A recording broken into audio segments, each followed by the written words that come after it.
विद्यार्थी मित्रांनो, आज आपण मागणीचे विश्लेषण या प्रकरणाचा अभ्यास करणार आहोत. सर्वसाधारणपणे इच्छेला मागणी म्हटले जाते, परंतु इच्छा व मागणी या भिन्न संकल्पना आहेत. ह्या आपण समजून घेणार आहोत. एखादी वस्तू हवीहवीशी वाटणे म्हणजे इच्छा होय, परंतु ज्या इच्छेला क्रयशक्ती व पैसे खर्च करण्याची तयारी या घटकांचे पाठबळ असते, अशी इच्छा म्हणजे मागणी होय.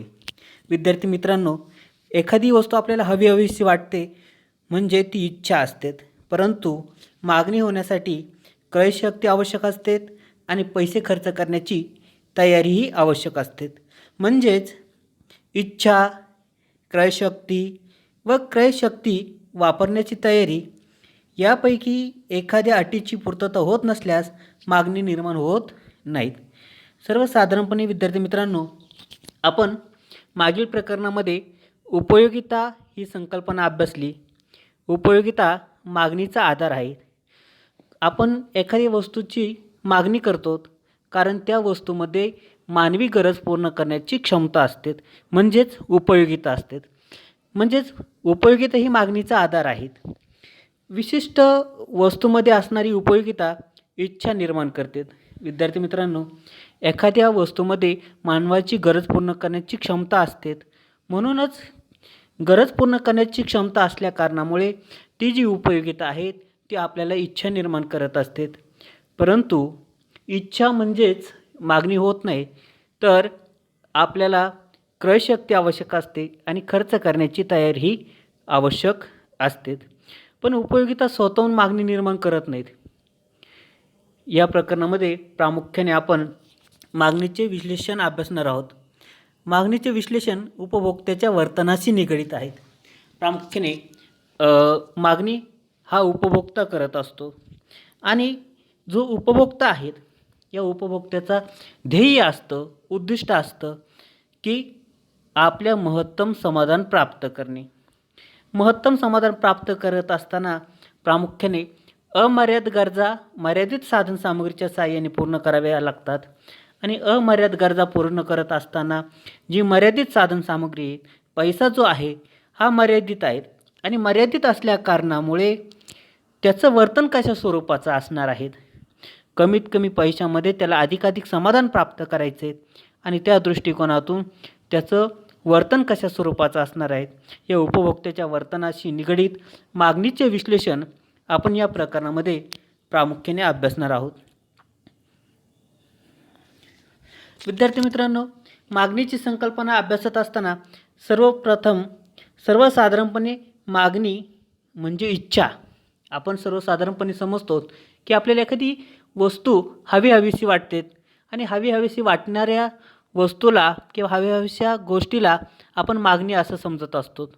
परंतु एखादी वस्तू हवीहवीशी वाटणे म्हणजे इच्छा होय. थोडक्यात सर्व इच्छा म्हणजे मागणी होत नाहीत.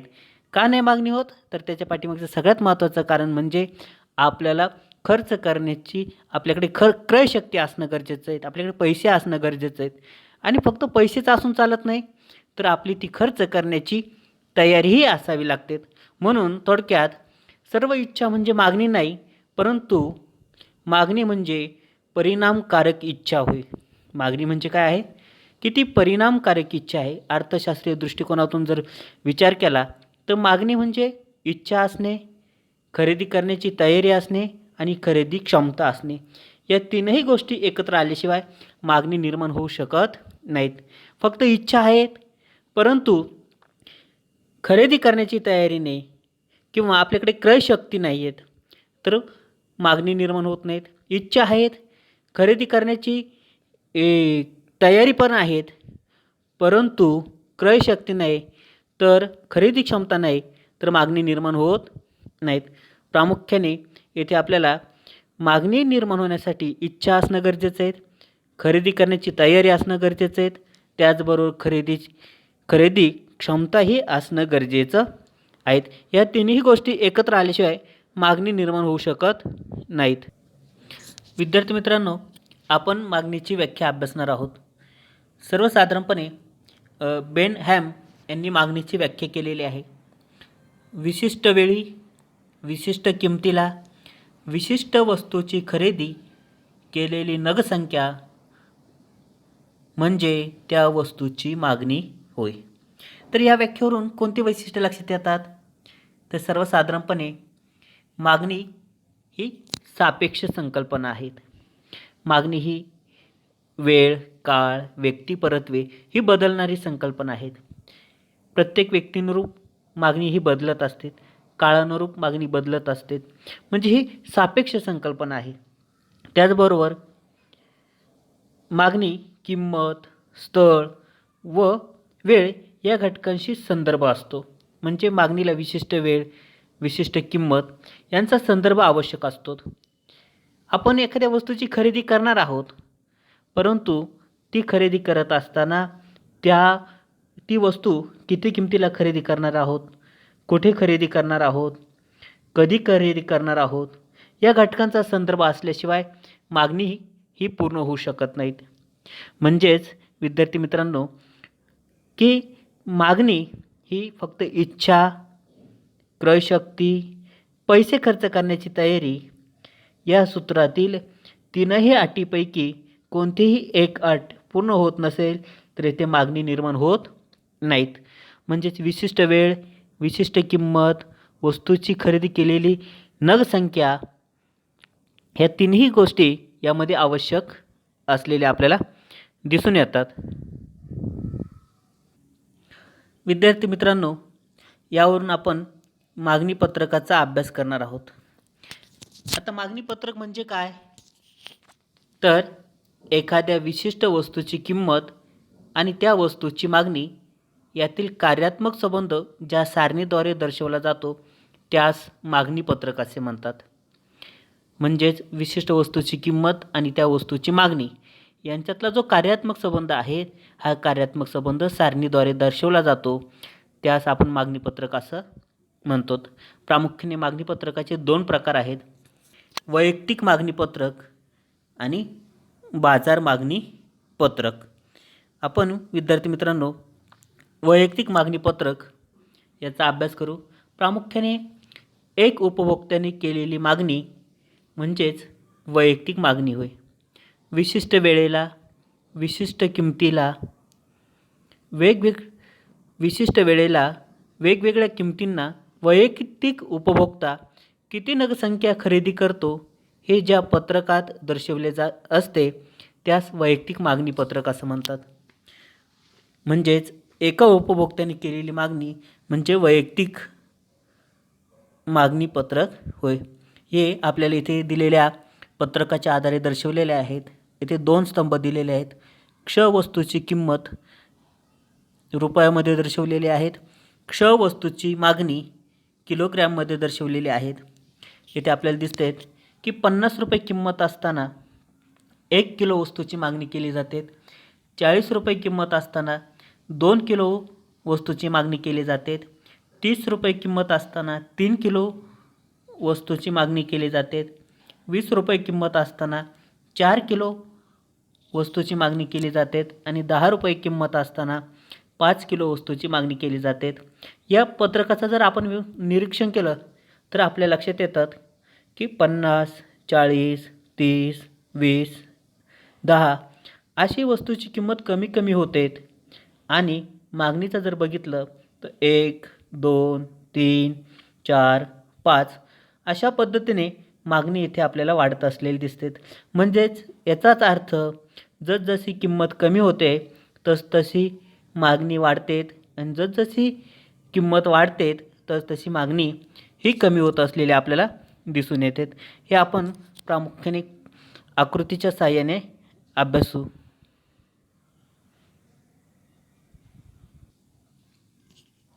विद्यार्थी मित्रांनो, वैयक्तिक मागणी वक्र येथे आपल्याला दर्शवलेला आहे.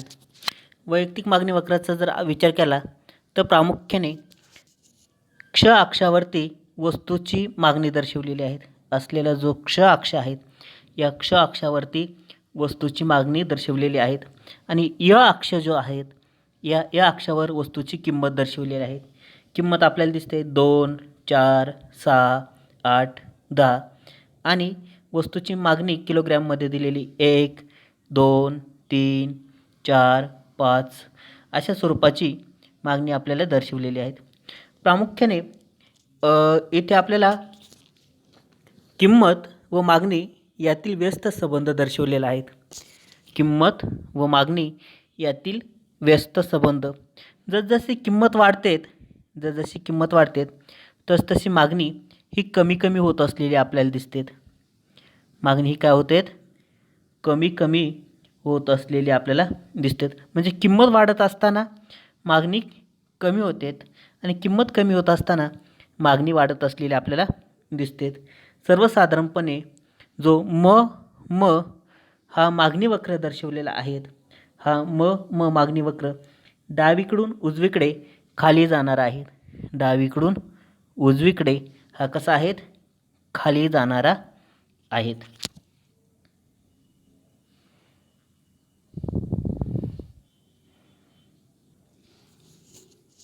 विद्यार्थी मित्रांनो, वैयक्तिक मागणी वक्रामध्ये आपण बघतोय सर्वसाधारणपणे 2 रुपये किंमत असताना 5 नगांची मागणी केलेली आहे. 4 रुपये किंमत असताना 4 नगांची मागणी केलेली. 6 रुपये किंमत असताना 3 नगांची मागणी केलेली. 8 रुपये किंमत असताना 2 नगांची मागणी केलेली. 2 नगांची मागणी केलेली आणि 10 रुपये किंमत असताना 1 नगाची मागणी केलेली आहेत. म्हणजेच जसजशी किंमत वाढते तसतसे मागणी ही कमी कमी होत असलेली आपल्याला दिसते. मागणी ही आपल्याला सर्वसाधारणपणे कमी कमी होत असलेली दिसते. आणि 10 रुपये किंमत असताना 1 नगाची मागणी केलेली, 8 रुपये किंमत असताना 2 नगांची मागणी केलेली, 6 रुपये किंमत असताना 3 नगांची मागणी केलेली, 4 रुपये किंमत असताना 4 नगांची मागणी केलेली, 2 रुपये किंमत असताना 5 नगांची मागणी केलेली. म्हणजेच जसजशी किंमत कमी होत जाईल तसतशी मागणी आपल्याला वाढत असताना दिसते. म्हणजेच इथे किंमत आणि मागणी यांचा व्यस्त संबंध आपल्याला दिसून येतो. किंमत वाढते आणि मागणी आपल्याला कमी होताना दिसते. किंमत आणि मागणी याचा व्यस्त संबंध असलेला आपल्याला दिसतो. म्हणूनच येथे दर्शवलेला जो म हा मागणी वक्र आहे, हा मागणी वक्र आहे, हा डावीकडून उजवीकडे खाली जाणारा असतो. म हा मागणी वक्र हा डावीकडून उजवीकडे खाली जाणारा असलेला आपल्याला दिसून येतो. त्यानंतर विद्यार्थी मित्रांनो, आपण बाजार मागणी वक्राचा अभ्यास करणार आहोत किंवा बाजार मागणी पत्रकाचा आपण अभ्यास करणार आहोत. बाजारातील सर्व उपभोक्त्यांनी केलेली मागणी म्हणजे बाजारपत्रक होय. त्याची व्याख्या आपण अभ्यासू. विशिष्ट वेळेला वेगवेगळ्या किमतींना बाजारातील सर्व उपभोक्ते किती नगसंख्या खरेदी करतात हे ज्या पत्रकात दर्शविलेले असते त्यास बाजार मागणी पत्रक असे म्हणतात. म्हणजेच बाजारातील सर्व उपभोक्त्यांनी केलेली मागणी म्हणजे बाजार मागणी पत्रक होय. प्रामुख्याने बाजार मागणी पत्रक आपल्याला अशा स्वरूपाचं दर्शवलेलं असतं. येथे बाजार मागणी पत्रक आपल्याला दर्शवलेले आहेत. येथे प्रामुख्याने क्ष वस्तूची किंमत दर्शवलेली आहेत आणि प्रामुख्याने बाजारामध्ये 3 ग्राहक आहेत. ग्राहक अ, ग्राहक ब आणि ग्राहक क. येथे आपल्याला वस्तूची किंमत दर्शवलेली आहेत आणि संपूर्ण बाजारामध्ये 3 ग्राहक आहेत. ग्राहक अ, ग्राहक ब आणि ग्राहक क. आणि बाजारातील सर्व ग्राहकांनी अ, ब, क या सर्व ग्राहकांनी मिळून केलेली जी मागणी आहेत ही केलेली मागणी म्हणजे बाजार मागणी होय. आणि ती ज्या पत्रकात दर्शवलेली आहेत ते बाजार मागणी पत्रक होय. विद्यार्थी मित्रांनो, प्रामुख्याने येथे आपल्याला दिसत आहेत की वस्तूची किंमत दर्शवलेली आहेत या स्तंभामध्ये. मग वस्तूची किंमत प्रामुख्याने 10, 8, 6, 4, 2 इतकी वस्तूची किंमत दर्शवलेली आहे. 10 रुपये किंमत असताना जो अग्राहक आहेत या अग्राहकाने प्रामुख्याने 10 रुपये किंमत असताना 5 नगांची मागणी केलेली आहे किंवा 5 किलोची मागणी केलेली आहे. 8 रुपये किंमत असताना ग्राहकाने 10 किलोची मागणी केलेली आहे. 6 किंमत असताना 15 किलोची मागणी केलेली आहे. 4 किंमत असताना 20 किलोची मागणी केलेली आहे आणि 2 रुपये किंमत असताना 25 किलोची मागणी केलेली आहेत.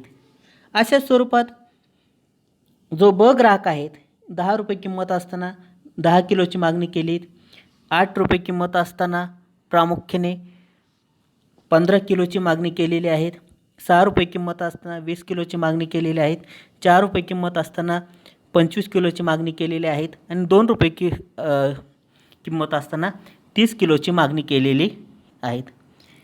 आणि क ग्राहक आहेत. या क ग्राहकाने प्रामुख्याने 10 रुपये किमतीला 15, 8 रुपये किमतीला 20, 6 रुपये किमतीला 25, 4 रुपये किमतीला 30 आणि 2 रुपये किमतीला 35 किलो मागणी केलेली आहेत. आता प्रामुख्याने बाजार मागणी म्हणजे काय, तर बाजारातील सर्व उपभोक्त्यांनी केलेली मागणी. आता 10 रुपये किमतीला अ, ब आणि क हे जे ग्राहक आहेत अ, ब, क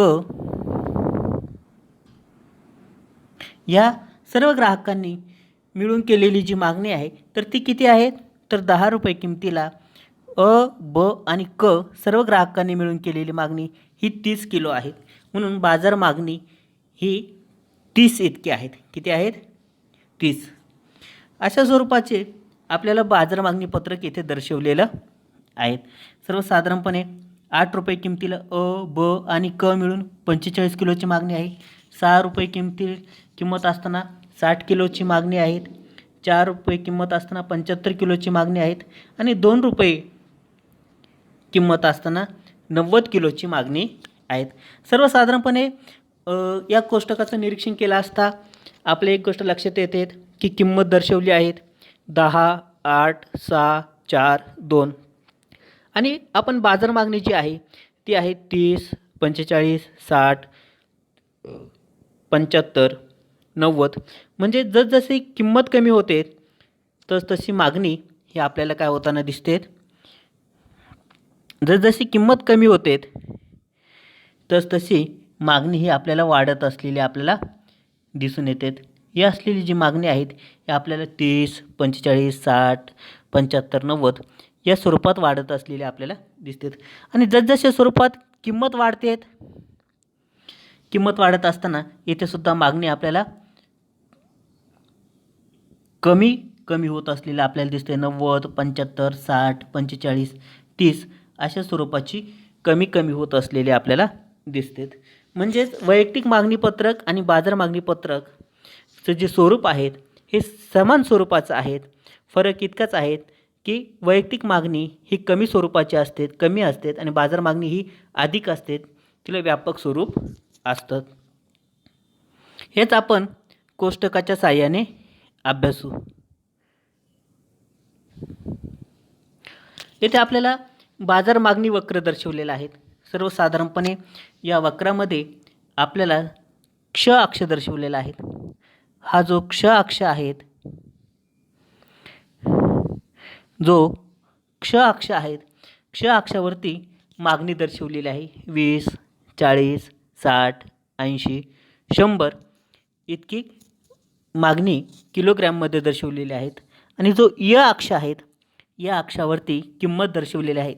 2, 4, 6, 8, 10 इतकी किंमत आपल्याला दर्शवलेली आहे.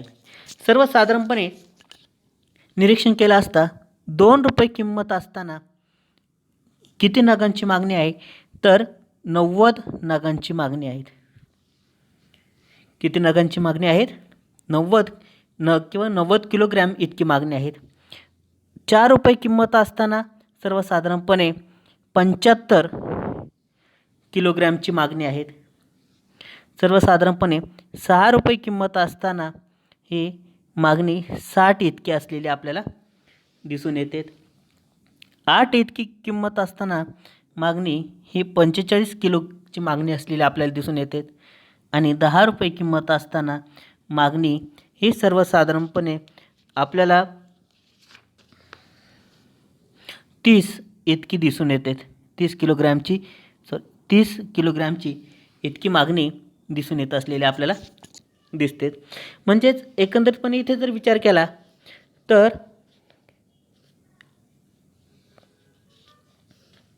क्ष वस्तूंच्या विविध किमतींना असलेल्या मागणीच्या आधारे क्ष वस्तूसाठीचा मागणी वक्र इथे दर्शवलेला आहे. मागणी वक्राचा उतार हा ऋणात्मक स्वरूपाचा आहे. विद्यार्थी मित्रांनो, हा जो मागणी वक्राचा उतार आहे हा डावीकडून उजवीकडे खाली येणारा आहे, ऋणात्मक स्वरूपाचा असलेला आपल्याला दिसून येतो. हा वक्र डावीकडून उजवीकडे वरून खाली येणार आहे. डावीकडून उजवीकडे हा वरून खाली येणारा हा वक्र असलेला आपल्याला दिसून येतो.